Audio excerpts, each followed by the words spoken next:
Buenos días, bienvenidos a su clase de temas selectos de biología de la semana. El día de hoy vamos a hablar acerca de los factores que afectan a la biodiversidad, al desarrollo de la misma. Ya sabemos qué es la biodiversidad, ya sabemos los tipos de biodiversidad que existen, pero es importante saber qué dentro de lo que nos rodea los está afectando. Solo un dato que les quiero mencionar es que el concepto de biodiversidad fue acuñado por Edward O. Wilson, entomólogo de la Universidad de Harvard, durante el Foro Nacional sobre la Diversidad Biológica de Estados Unidos, realizado en 1985.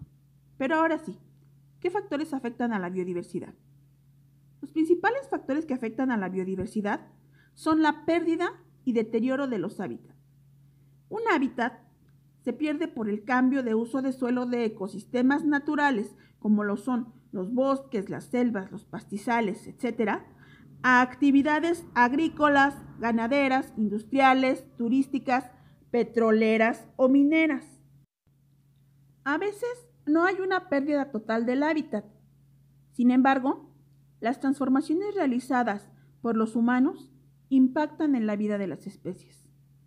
Se estima que en México se ha perdido el 50% de los hábitats naturales. Un dato verdaderamente alarmante, muchachos. Pues, en resumen, así en palabras muy simples, los factores que más dañan a la biodiversidad son: 1. La degradación, fragmentación y pérdida de ecosistemas. 2. La sobreexplotación. 3. La contaminación. 4. El cambio climático. Y 5. La introducción de especies exóticas invasoras. Ahora bien, me quiero enfocar en este último punto. Introducción de especies exóticas invasoras. Ya sabemos que la sobreexplotación de especies, la contaminación, el cambio climático, la degradación de los ecosistemas, pues como consecuencia directa nos traerían pérdida en la biodiversidad. Pero la introducción de especies exóticas es un tema que no se toca comúnmente y sin embargo el daño tan grande que está causando está teniendo estragos tremendos, ¿sí? Mi pregunta primera que les quiero hacer es: ¿qué sucede cuando se introduce una nueva especie a un ecosistema? Sí, una especie donde no se encontraba de forma natural. Por ejemplo, aquí luego vemos que hay muchos loros de estos periquitos de cabeza roja. No son endémicos. Sin embargo, la gente los empezó a traer. A lo mejor no vemos, bueno, ¿qué puede hacer un ave, una sola ave en un lugar? Pero es que no es una, es que son muchas.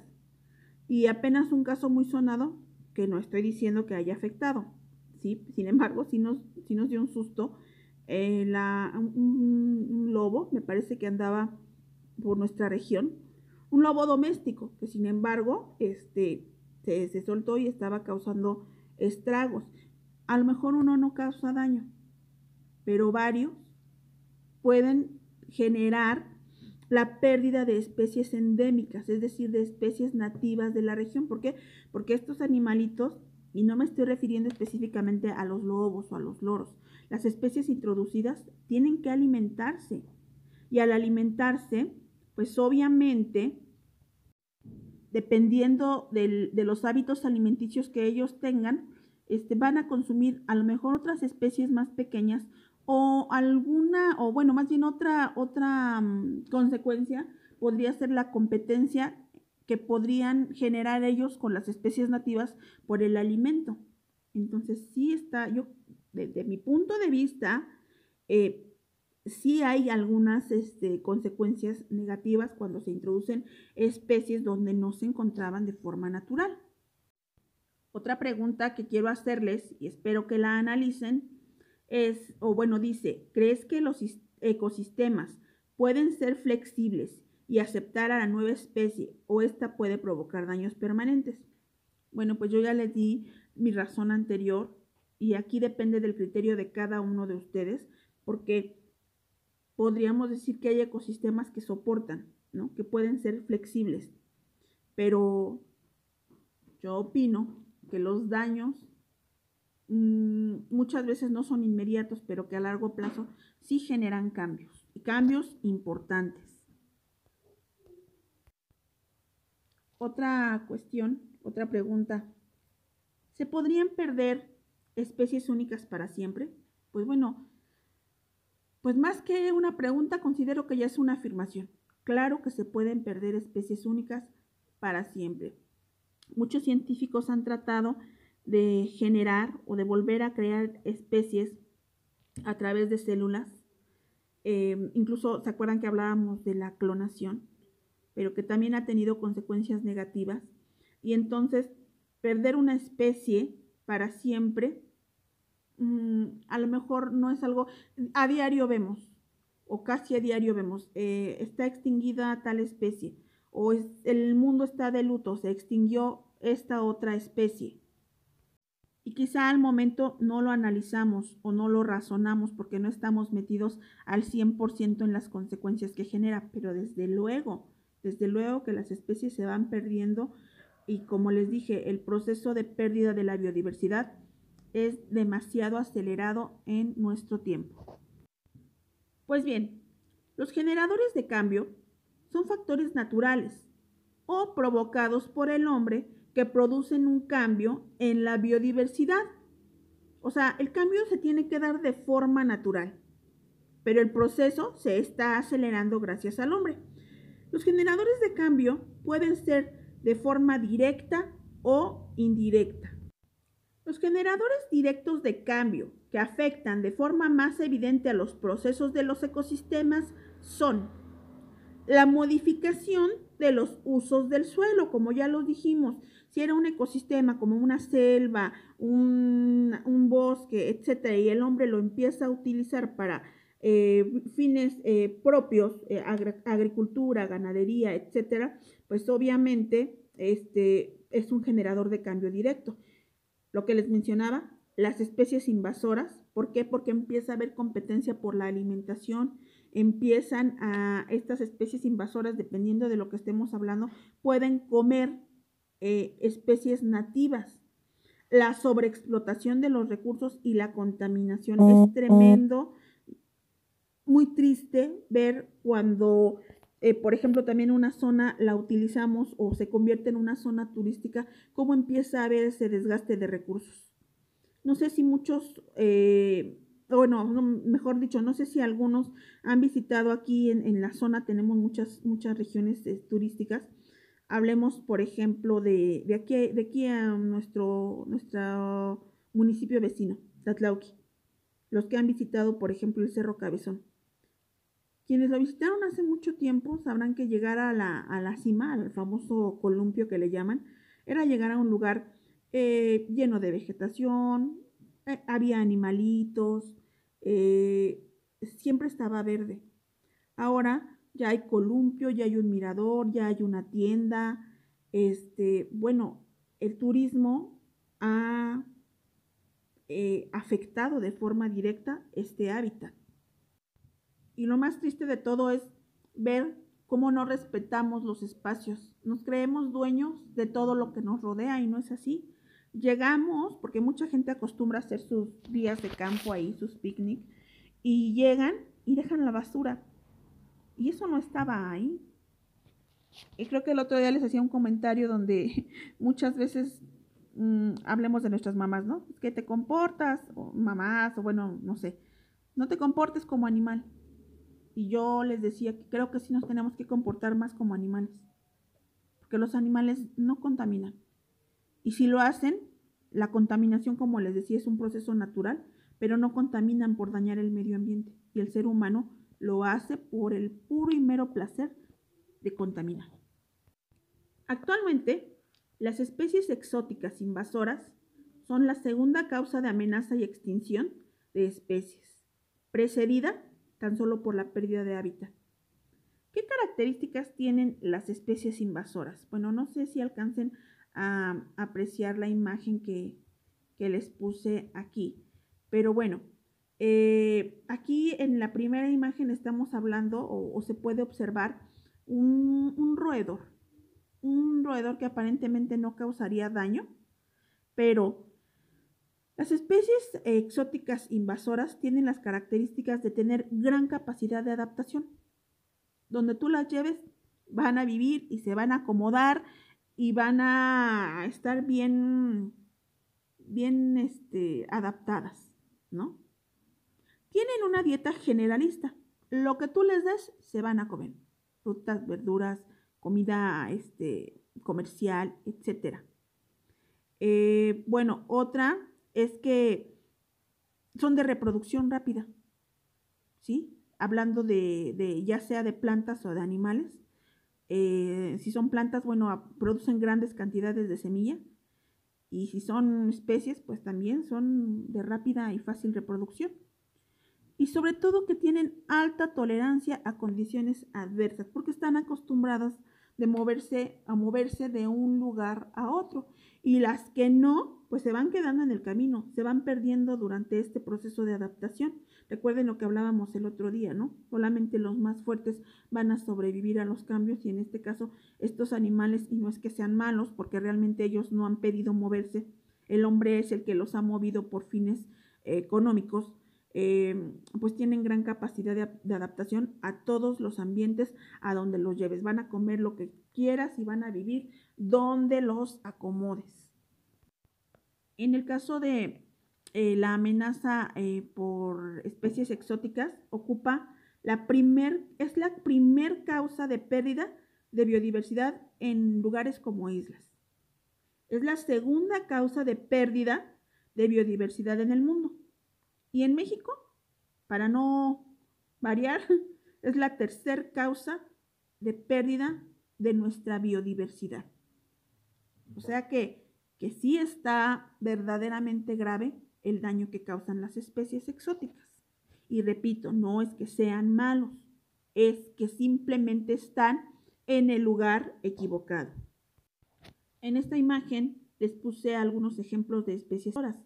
Por ejemplo, bueno, no se alcanzan a apreciar todas en la imagen, pero están los cotorritos o loros, como les mencioné, la ardilla gris, los cerdos salvajes, las culebras arbóreas cafés, las pitones birmanas de los Everglades, la tortuga de Florida y las gambusias.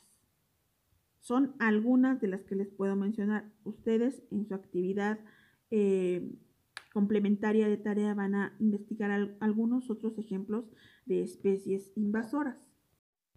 Y bueno, como ya les había mencionado también, la biodiversidad en México pues depende de un factor fundamental. México es un país lleno de riquezas naturales. Por lo tanto, también ha permitido que especies introducidas se desarrollen en ellos por las características que ya les mencioné. Entonces, imagínense que llegan a un país donde encuentran de todo, pues padre para todos ellos, ¿no? Porque se pueden desarrollar pues muy fácilmente. Generan competencia por los recursos, reducen las poblaciones originarias de esa zona y pues por lo tanto degradan ecosistemas de forma directa. Y bien, ahora hablemos de los generadores indirectos de cambio, como por ejemplo la evolución de la población humana. Al evolucionar el hombre, con él se han generado cambios en sus hábitos, desde cómo vive, por qué no vivimos como vivían las personas hace miles de años, qué come, no comemos lo mismo, y lo que produce para subsistir, específicamente hablando de agricultura y ganadería.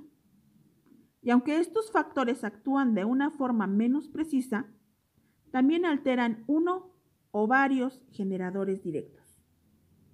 Solamente les pongo esta imagen como para que ustedes observen algunos cambios que ha tenido el hombre, pero no es algo científico, porque recuerden que el hecho de que provenimos del mono solamente es una teoría. Esta imagen solamente la estoy utilizando como para hacer referencia a la evolución del hombre, pero Recuerden que el hecho de que el hombre evolucionó del mono no es algo que está comprobado. Bueno, pues los 5 principales generadores indirectos de cambio que afectan a la biodiversidad son: 1. Cambio en la actividad económica. La actividad económica mundial es en la actualidad cerca de 7 veces mayor que hace 50 años y se espera que siga creciendo. Los diversos procesos de globalización han eliminado barreras regionales, han debilitado las conexiones nacionales y han aumentado la interdependencia entre las personas y las naciones.